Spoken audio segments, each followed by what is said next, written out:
Kajal, hi, good to have you with us. How have you been? Hi, yes, I'm having a good day. Hi, Ashu.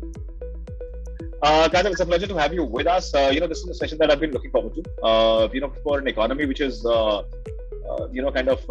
is a very large ship, extremely complicated at many levels, but all of a sudden is experiencing a massive shift, right? Especially post 2020, right? Ever since COVID has hit, and this inconsistency, if I can call it that.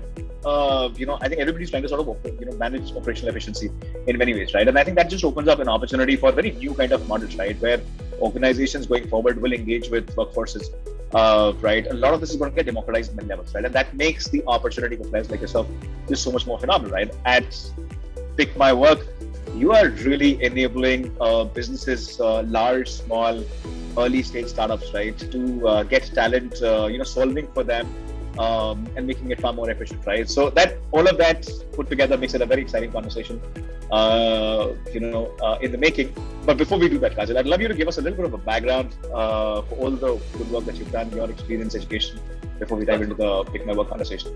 Sure, okay. So a little bit of intro, going back to my education. So I've actually been an Air Force school student.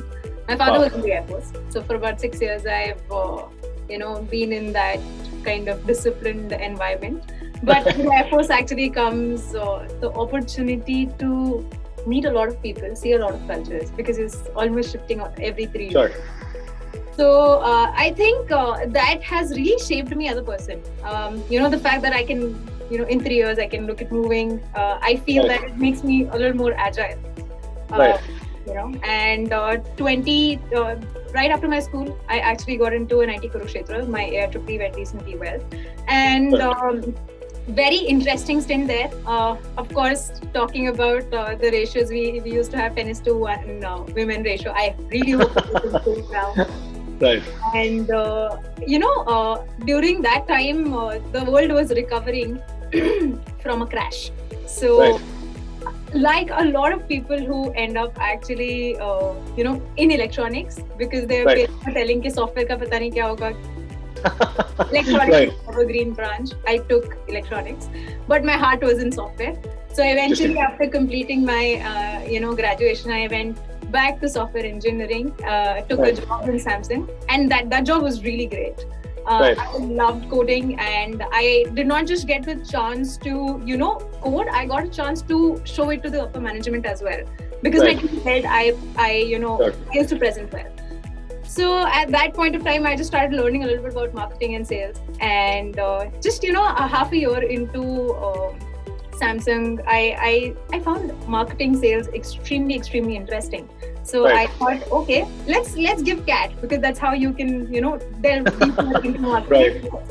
And I was extremely lucky to have a decent percentile in CAT in the first year, and I grabbed that. I grabbed that chance and got into FMS. FMS is actually a DU college. Our fees is 10,000 per year. It was 10,000 per year. Right. So anything that you can do beyond, like whatever you earn after that, is basically positive ROI, right? Sure.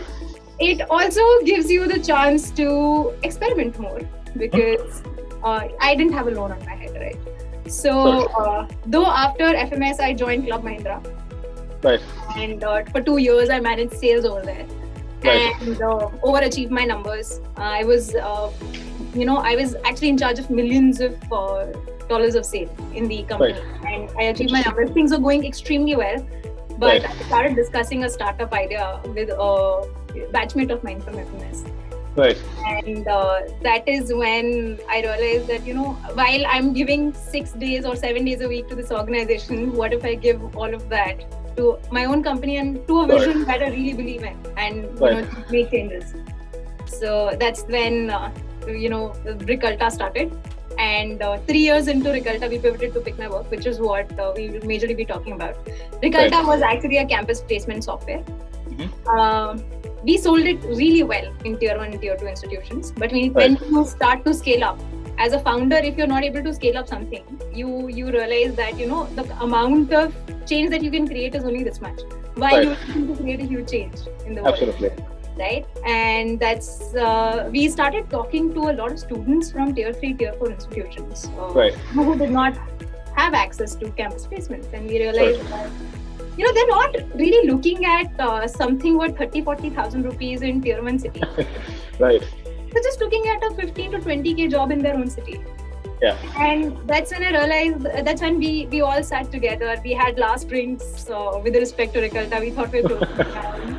But we saw this opportunity that, a lot of students do not want to migrate. A lot of people don't want to migrate. They would love to have a chance to work in their own city.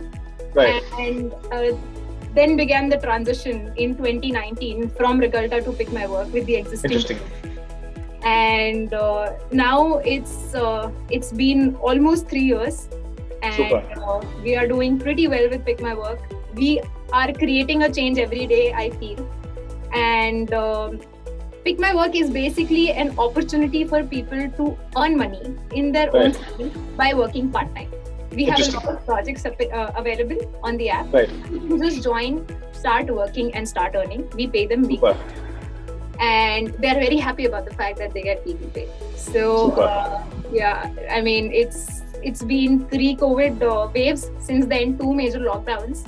Right. And I think we do take pride in the fact that we survived it, and we are providing. We didn't just provide opportunity to people at that point of time. We are still providing opportunities, and people people who've been underemployed or unemployed get a chance to earn decent money. That's very interesting, Kajal. That's very interesting, and I think that's amazing at many levels, right? And that's largely because one, tier 2, tier 3 has many very less opportunities. Right? That's number one. Number two, I think a lot of people came under a lot of duress, right? A lot of pressure, and that was largely because jobs went away. There were cut downs that had happened, right? So people weren't making as much, right? They were, and I think this is a statistic which is out there, right? And I think economists are fretting on this right, that a large part of India is eating out of their savings, right? Which is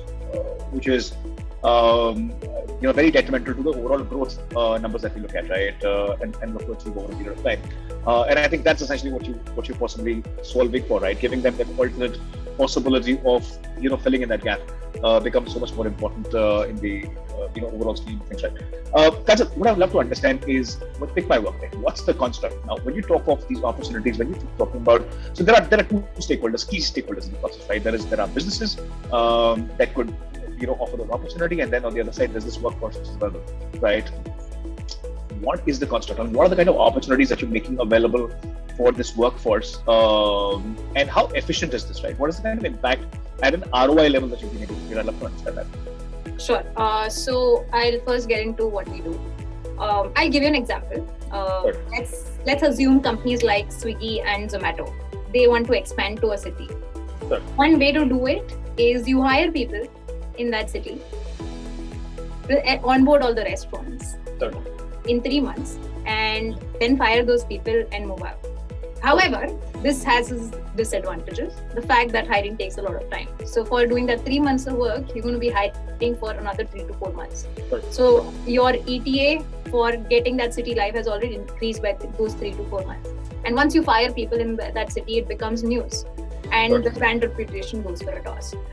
So I gave you an example of restaurant onboarding, right? There are examples of merchant acquisition for companies like Google Pay, Phone Pay, Bharat Pay. These companies want merchants as well, right? In tier 1, tier 2, tier 3, everybody is now looking at tier 2, tier 3 cities after expanding to tier 1. So this is where we come in. We have a fleet of salespeople on the ground to do this merchant acquisition or customer acquisition for these companies. People in tier 2, tier 3 cities are not as tech savvy as we are. And merchants in even the tier 1 city are not as tech savvy as we are. So if companies assume that they will show an advertisement online for 30 seconds and people will download the app and start using, unfortunately that does not really happen in India. It's just that they're not used to doing it on their phone. And traditionally, most of these merchants are actually used to people coming on their beats and helping them place order, right?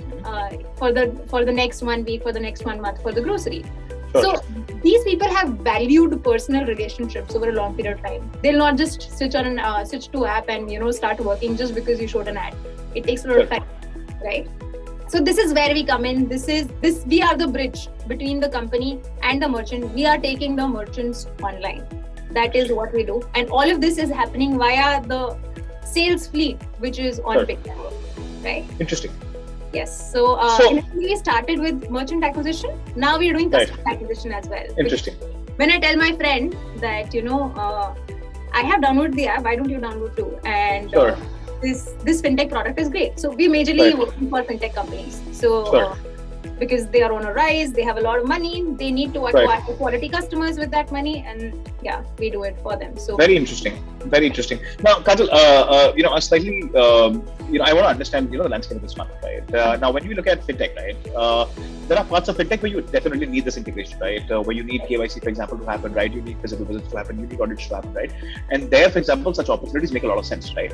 But when you're talking about, say, downloading, right, which is essentially evangelizing the concept, right, which is customer acquisition, onboarding, so on and so forth, right?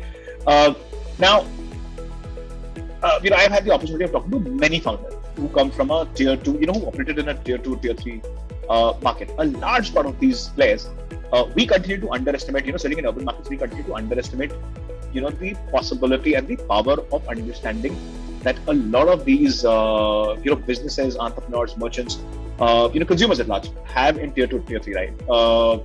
With especially what we've seen, the kind of influx of content that has happened, the delivery of content that has happened, right? We are overwhelmed by it. It's gotten a lot of exposure. The inhibitions is gone. People are essentially downloading these things right, left, and center. They're trying a lot of things.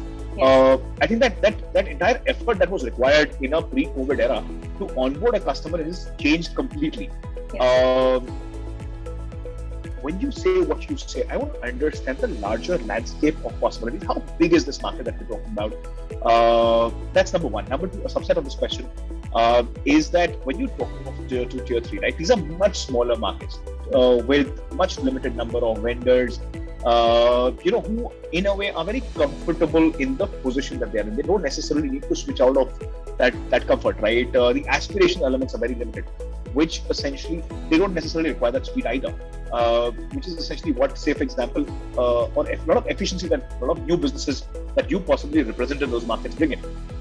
What happens in a market like this, right? How mature is this market that we're talking about? If you could give us a sense of, say, number of instances, and I'm sure you would have looked at the larger market, I'd love to understand that. Just some of the key markets that are performing very well for you, I'd love to understand that. Okay, so I'll actually answer the last question first. The key markets which are working well for us are actually Rajasthan, UP, Bihar, and majorly these states have tier 2, a lot of tier 2 and tier 3 cities. Right. These are the cities which are working well for us. I do agree that COVID has changed things. People are a little more okay downloading apps, and you and I have gotten addicted to 10-minute delivery. Right? So things are changing, definitely. But what happens when you have crazy amount of information available? You'll download the app and probably just leave it. That is what is happening. Companies are paying so much to get their app downloaded. Post that, how is the person going to use the app? Uske liye ya to unhe telecallers lagane padenge. You're calling those people, and telecalling is the most intrusive way of getting work done. Right? I like the way you put it. Yes. So while I'm sitting on my shop, if a telephone comes, I'll probably ignore it. But if a person comes and buys a toffee and starts talking with me and shows me the Google Pay app or the Phone Pay app or the Khata Book app, I would probably hear that person more than if I hear probably a telecaller, I'll just cut the call. You and I do it, everybody does. Right. It's very rare to find people actually using it unless it is urgent, right? Sure. So things are improving for better, and which is what we want to. We want people to come online. And while the Facebook downloads, the SEM downloads, etc. happen, do they convert into daily active users? Right. Very, very, very difficult. Right. The trust on humans is still much higher, and the fact that a human can train them on the app is something that they love. Like they just used to it. They're just used to talking. They're just used to meeting people, and that's basically why we are still relevant. And I know that we're going to stay relevant for a long period of time because referrals is technically one of the best ways of selling. for Sure. any company, right? Right. So while it can be merchant acquisition, it could be customer acquisition. Right. Reference will always remain one of the best ways to get daily active users. Not delving too deep into downloads. Mm-hmm. Right. Now, in terms of opportunity, the opportunity is huge. In terms of, if I talk about merchants, we have about 30 to 40 million merchants in India. Even if we just focus on merchants, we're good. However, we are not just focusing on merchant acquisition, we are also focusing on customer acquisition. Right. Now, looking at the population of this country, I mean, if you just focus on a percentage of customers, let's just say tier 2 cities, you're through, right? So that in terms of opportunity being available, to give you an idea, we have so many projects coming up on a daily basis where a company wants us to help them expand. Sure. You have to hire extremely fast to keep up with that pace, and that's basically full-time team to manage those part-time people. Interesting. So, yeah. So because even they sometimes get a little lost on. Right. They're not very phone savvy. They're not not app savvy. So we have to train them online. Our system is all online. So that's one good thing. However, sometimes they need assistance on WhatsApp. We conduct daily trainings, daily webinars for them to understand how to sell the product better and how to earn more money via Pickmywork. There are people who have earned as much as 3.5 lakhs in 6 months. So we are looking at a CTC of 7 lakhs for sales, which is, which you cannot demand in an organization, but you can earn part-time. Nobody's stopping you. Right. So yeah, I mean, it is interesting. It is actually win-win at both levels, for the person on the field and for the companies, because they're paying only for the task done. They're not paying they're not paying us for downloads. They're paying us for download plus training plus usage. They're paying us only when these 3 things are completed. So it is good for companies, and it is good for gig workers as well. Super. I'd love to understand, right? Now, something that you mentioned of was training, right? And especially when you're working with such a democratized workforce, right? Who have, who are operating at will, right? It's usually very, very difficult to, keep them motivated, keep them consistent, right? For them to come onto the platform, learn, on these tasks, right? Because these tasks are changing very, very fast, right? Yeah. They were never prepared. They never were educated for a dynamic environment like the one we are in, right? And of course, you possibly give them a very logical, solution where they can monetize, their time.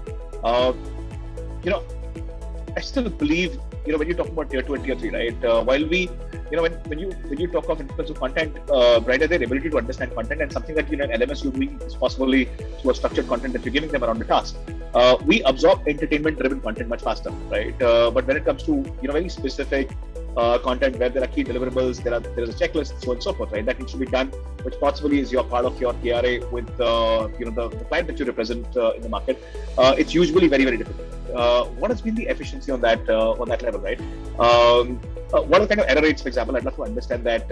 And number 2, what is the kind of impact that you've been able to create in the process? Now, why do I ask you that is because when I'm looking at tasks, and I'm in my mind kind of breaking it down in 2 kind of tasks, right? One are tasks that are very definitive, very measurable, and then the other ones which you, for example, kind of mentioned off, right? Which are very communicative, which are, say, for example, referral driven. The outcome is not necessarily very clear. There is only a little bit of work that you can do. So there's, say, a little bit of a nudge that you can do. How do you track those is what I would love to understand. And like I said, the overall piece is hinged on the fact that the other person is smart enough to understand what you are, what he or she needs to do on the ground, right? How difficult is that to get right? Okay. So in some projects where people are paid higher, it is a little difficult. Right. The in-app training takes care of everything though. And our notifications are smart in a way so that, somebody, if we know is stuck at a point A, how to take that person to point B. Sure. The notification engine takes care of it. Right. But the projects which are more difficult, which require more training, are actually done by people who have done a little bit of sales in life. For them, grasping it is not that difficult. what we do is initially when somebody joins, we get to know what their experience has been. This is their experience with the app pitches the project, which we know is going to be easy or difficult looking at the current level. Right. So easier projects first. You understand how the app works. You know, you earn a little bit of money, and once you earn that money, you'll try to earn more money from the app. Interesting. Right. However, once we know if the person has had a good experience, we actually put them on a little more difficult projects right away. There are projects where a person can earn just 3,500 rupees by doing one task, but not every person can do those projects. They just do one daily and they're done. But everybody is not smart enough, adept enough initially to get there. So easy project first, and if we know the basis their profiling, we get to know if they have more experience. We pitch the difficult projects as well, because at the end of the day, we want people to earn. You also had one more question regarding the regarding keeping them engaged. The efficiency as well. Yes. Yeah. So we actually have been EBITDA positive from the day we started this business. Sure. So companies pay us X, we pass on X by 2 or X by 3 to the gig worker, and keep the rest. So that helps us in ensuring that we could actually manage 2 COVID lockdowns, and we were capital efficient. We had very less capital initially. We're just closing around now. So we've been very, very capital efficient, growing organically. Just interesting. That has really helped us. Right. And that's basically in terms of ROI. About how many of these people eventually end up sticking? If a person earns money, they stay on the app for at least 6 months. Right. So right now, the entire organization's focus is in ensuring that the person completes the first task and earns money. Post that, they figure out how to do more tasks and keep earning money. So interesting. So money continues to be the biggest motivator, right? And I think which is a fair way of doing it right for people, right? I think because at the end of the day, they are, the fundamental reason of them being on the platform is that they want to earn money, right? And I think once they get it right, possibly I think that's why you kind of solved it in a very efficient way, right? By giving them the easier tasks and then eventually helping them graduate to the more difficult ones, right? Where their possibility of earning is higher.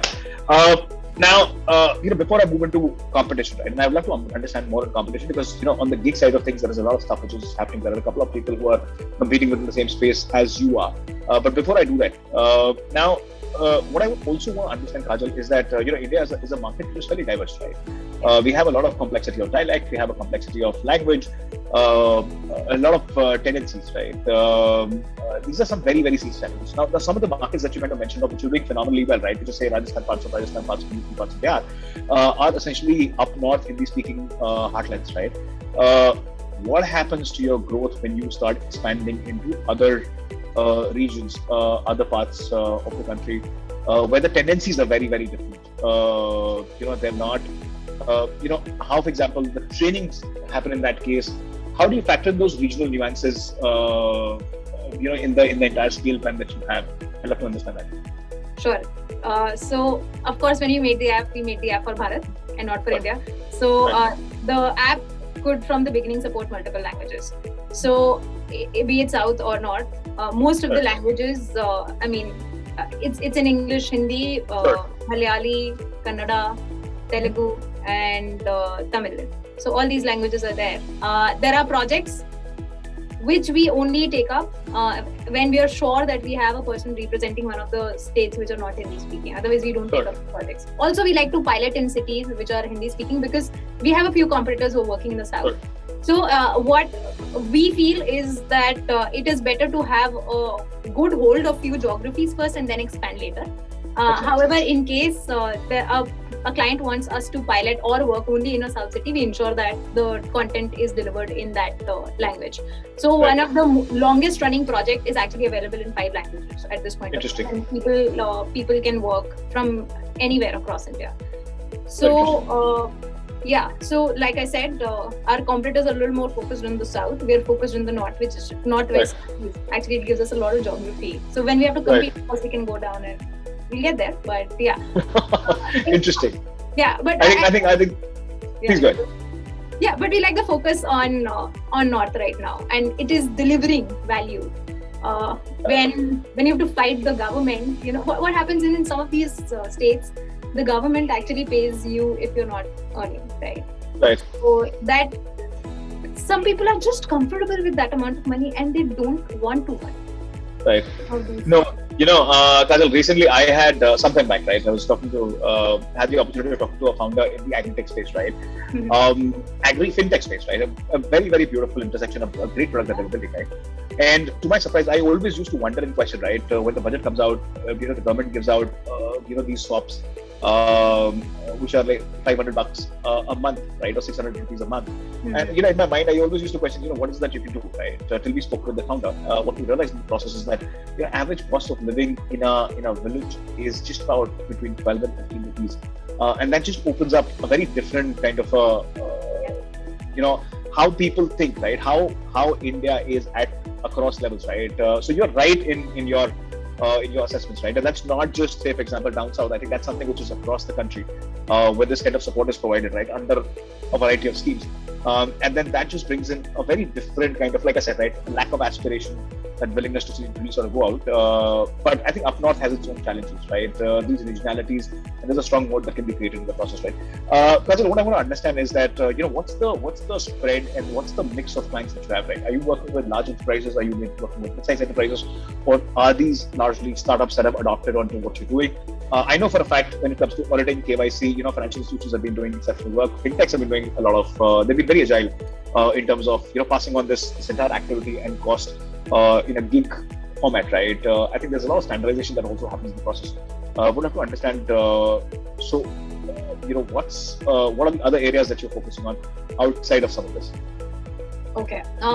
So I think choosing startups and startups coming to us almost happened together. Sure.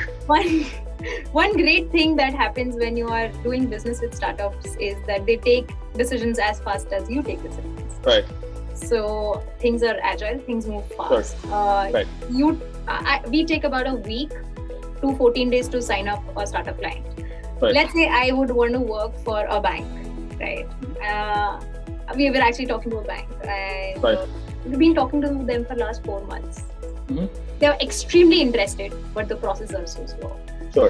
When you're talking to a right. older kind of, Right. So that actually makes it easy for us to just work with startups, get as much experience, as many gig workers on the field as possible, and then going to a corporate and pitching it to them, right? Right.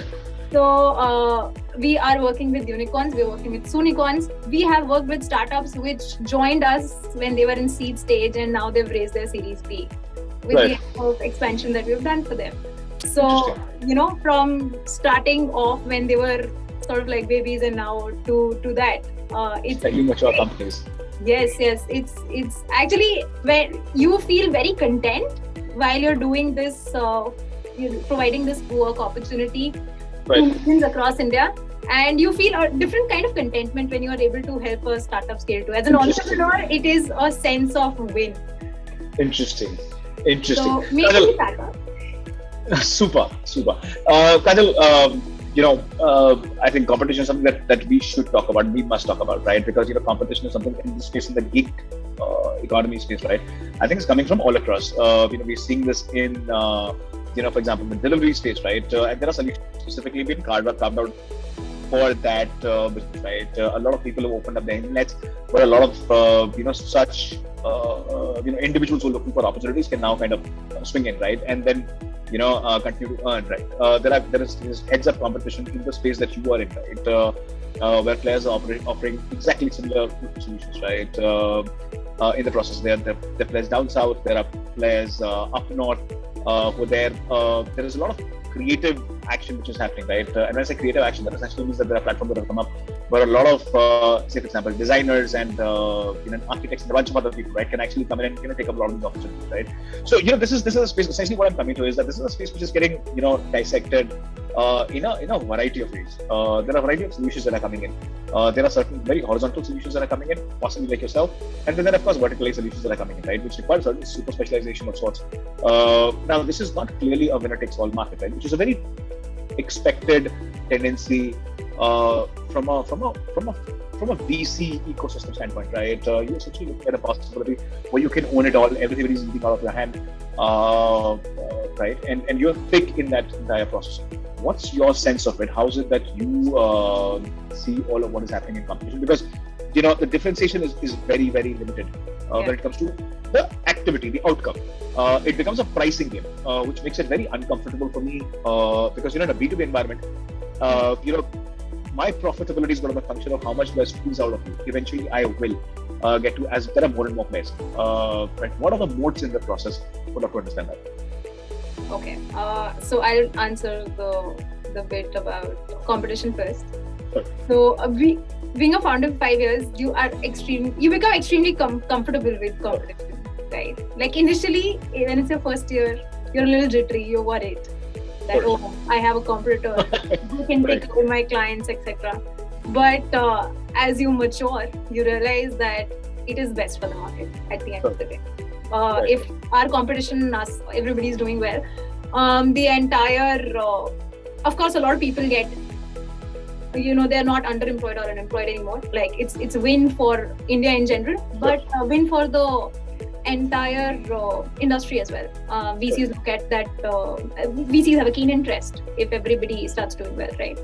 As far as the pricing game is concerned, we don't want to play the pricing game, and I just hope that our competitors also remain in that same sort of space or the same sort of pricing, because it's at the end of the day, if it becomes a pricing game, unfortunately we'll all just end up burning VC money.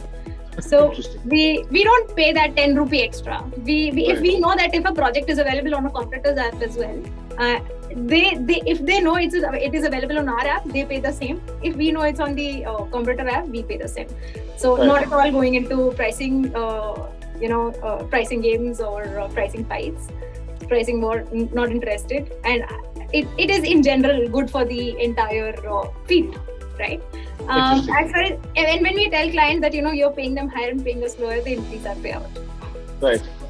We are able to pass as much on. So even the clients are not looking at that pricing war; they want to avoid it too.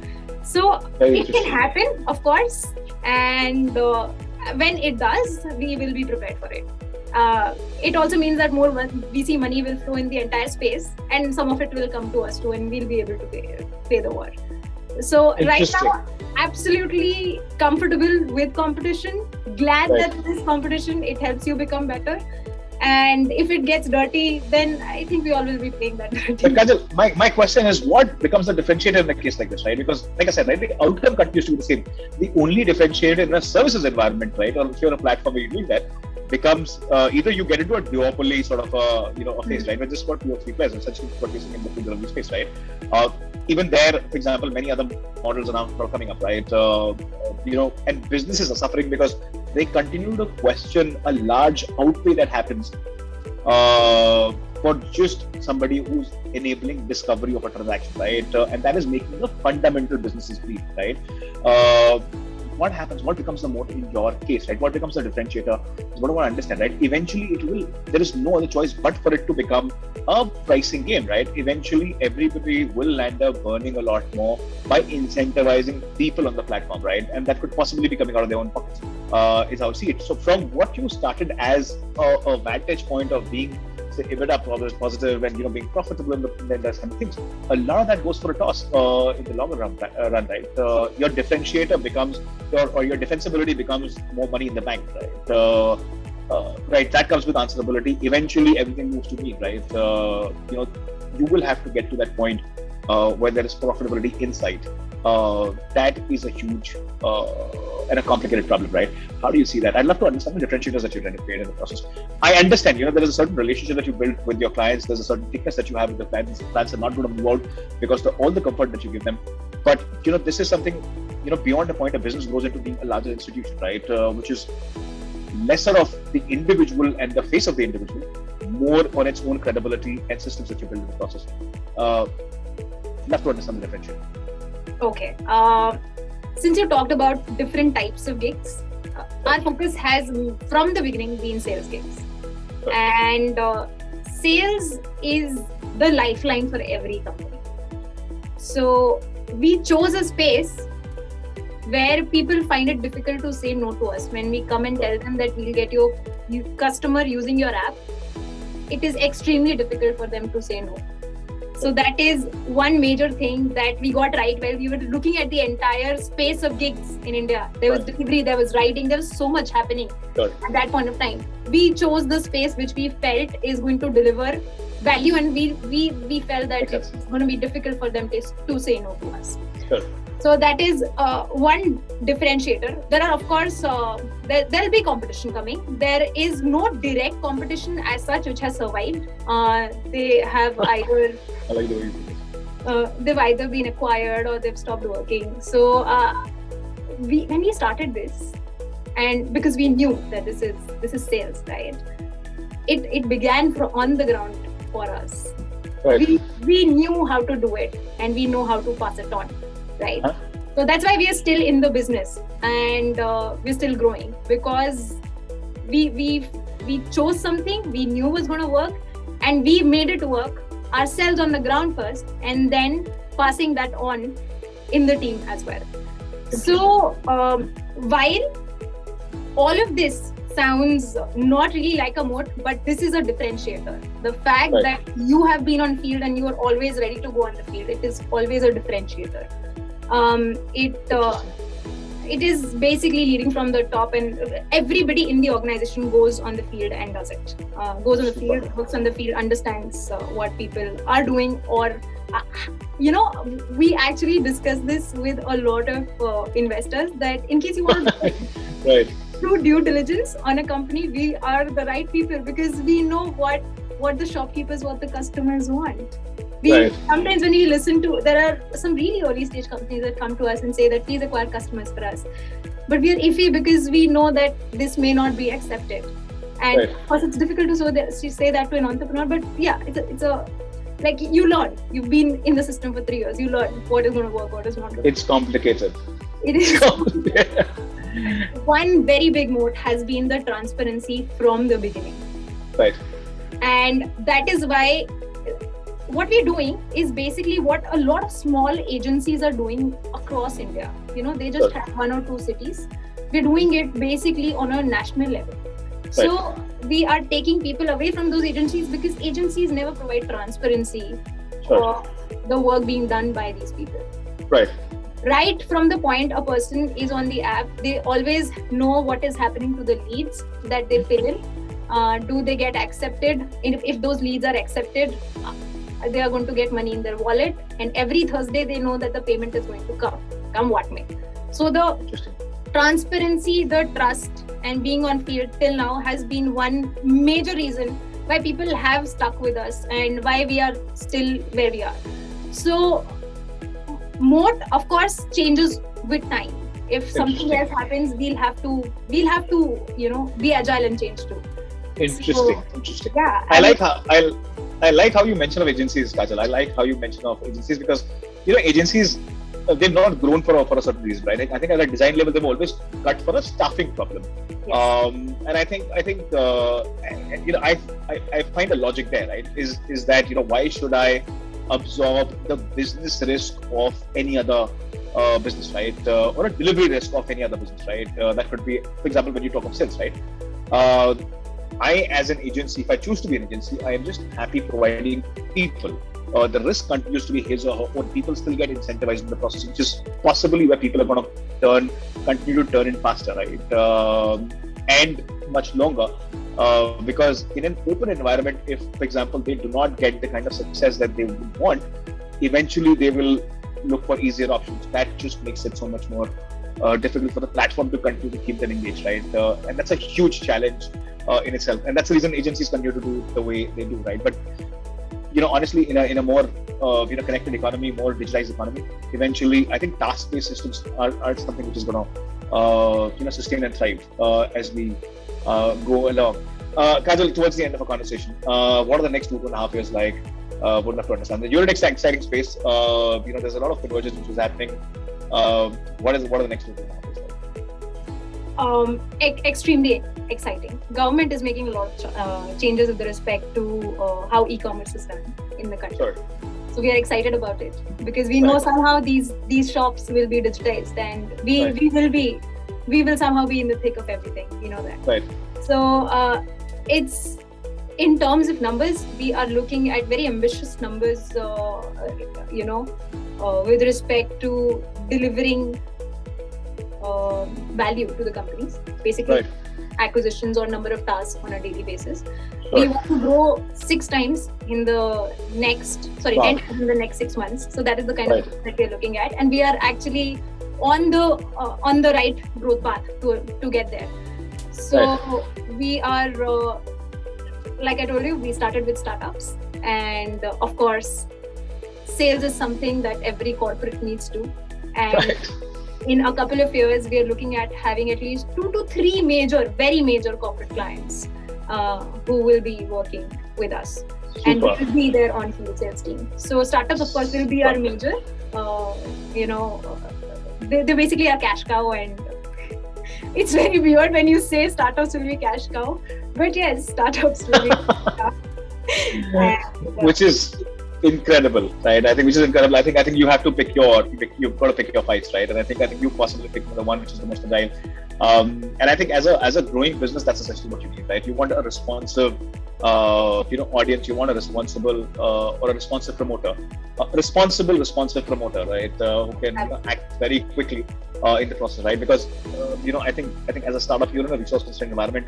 Unless you have that kind of an agility on the other side, right? You cannot become a sustainable business. I think, which is just so much more important, and especially where we are today, right? I think as the saying, right, winter is coming. I think businesses will have to be just so much more efficient in many ways, and I think and I think this is just so opportune in that sense, where you're providing solution where businesses can now scale without necessarily doing that capex, right? And business workforce which is available. Kajal, it's been an absolutely spectacular conversation. I cannot let you go. This section is a little cliched end of conversation, but I would love you to give out. There are many women founders out there, right? While you are a woman founder, you of course have a team with 2 other co-founders in the process, right? But I would, but you're leading it from the front, right? I'd love you to give it out. Any suggestion, any advice that you have, for many women, who are, on that fence, right? Are sort of say have chosen to do business. It's not an easy ride, right? It's a difficult one, right? Any advice that you have for them and you would want to give out, that'll be amazing as a party comment. Actually, when I was in 2 minds about starting up, and they say that the first step is the most difficult step. Right. I'll get into that later. But when I was in 2 minds, I've always been a reader. So just reading something, and there was this quote, "If not now, then when?" And I kind of took it as a sign at that point of time, and it's been like that for me since that day 5 years back, right? Right. And, I keep telling myself, if not now, then when? If not now, then when? So if there is anybody who's in 2 minds about taking up entrepreneurship or anything, I'm just putting it out in the universe. If not now, then when? Please do it. It has been extremely difficult. There's a time when I was raising funds, and I could tell that it is difficult for me to get responses, despite having a decent grad and post-grad institution. Right. And when it passed on to Vidyarthi, he was getting a lot more responses. So things are not that easy, but we are getting there. And unless there are women taking that leap of faith, it will be difficult. And the kind of conversations that a woman, and the focus on hiring more women, etc., and getting more women on field as gig workers. These are the kind of conversations that will not happen unless you are on the board, right? So, interesting. Just saying it out there. Please do it. Super. And there is another one, right? I think there is another one, right? When you cross over, this too shall pass, right? Because when you cross over, it's not an easy ride. I think there's just so much that you're tackling, but I think it's very fulfilling, very impactful, right? And I think it's just an important one, as important as this one is, the one you mentioned. I think this one becomes equally important in the process, right? Just be at it, keep walking. I think that's what solves for a lot of challenges and problems. Kajal, this was an absolutely spectacular conversation. Thank you. Oops, you went on mute. And we're back. Doing this, it was a pleasure to have you with us. I look forward to having you with us much sooner. We wish you very, very best for your future endeavors, for all the growth that you have planned for. I think one thing which has been absolutely heartening is the focus with which you're solving for, and the consistency with which you are kind of building, right? On a lot of occasions, you don't necessarily need to have very clear differentiators. I think differentiators emerge in the process. I think the idea is to be at it, build a very efficient business, right, and ensure that your stakeholders are aligned to you, right? And that engagement and that agility, I think, is just so much more important in the process. How you productize it, I think, becomes your moat in the going forward, right, in the process. Kajal, thank you so much for doing this. It was a pleasure to have you with us. Look forward to having you once again. Thank you. Would love to.